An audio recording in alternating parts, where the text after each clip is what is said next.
La salle des audiences était si silencieuse que on pouvait entendre le léger grincement du plancher en bois.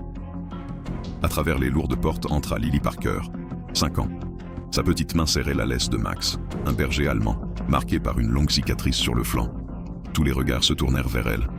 Elle avançait lentement, hésitante mais déterminée. Le juge William Harris, un homme fort de plusieurs décennies d'expérience, se pencha en avant, ses yeux perçants fixés sur elle. Il savait que le poids de cette affaire reposait entièrement sur ses frêles épaules. Lily était l'unique témoin d'une tentative d'enlèvement. L'accusé, Daniel Cole, assis à la table de la défense, affichait un calme presque suffisant. Le problème ? Depuis l'attaque, Lily n'avait pas prononcé un seul mot.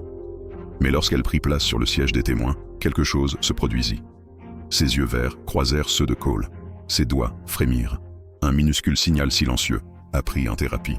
Seules 2 personnes l'avaient remarqué. Le juge Harris et Max. Le corps de Max se raidit. Ses oreilles se dressèrent. Un grondement profond monta de sa poitrine. Un avertissement.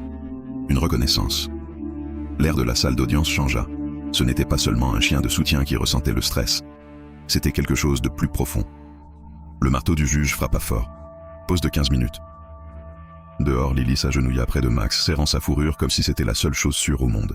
L'agent du FBI Jack Monroe s'approcha du juge. « Ce chien le connaît », dit-il à voix basse. « Je mettrai mon insigne en jeu. » Quelques heures plus tard, une nouvelle piste fit éclater l'affaire. De la terre trouvée dans le van de Cole correspondait à une cabane isolée. L'équipe de recherche, guidée par Max, s'y rendit. Devant la porte, Max s'immobilisa, puis gronda. À l'intérieur, sous les planches du plancher, un sous-sol. Et là, une fillette de 8 ans, enchaînée mais vivante. On la sortit, chuchotant « À l'aide !» Max resta à ses côtés, queue basse, yeux aux aguets. De retour au tribunal, les preuves tombèrent comme un coup de marteau. ADN sur les chaînes, traces de pneus, et désormais un témoin vivant. Le sourire de Cole avait disparu. Max avança encore, le fixant droit dans les yeux, grondant juste assez pour que tout le monde le sente.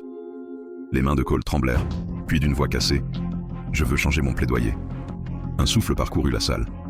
Il fut condamné à la prison à vie, sans possibilité de libération conditionnelle. Quelques semaines plus tard, dans un salon calme, Lily parla enfin de nouveau. Tenant le visage de Max entre ses petites mains, elle murmura « Merci ». Ses parents pleuraient.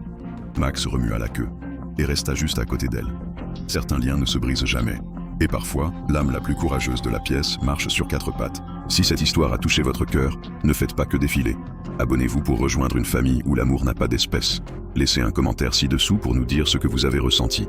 Et si vous croyez que l'amour peut franchir toutes les frontières, partagez cette histoire avec quelqu'un qui doit la lire.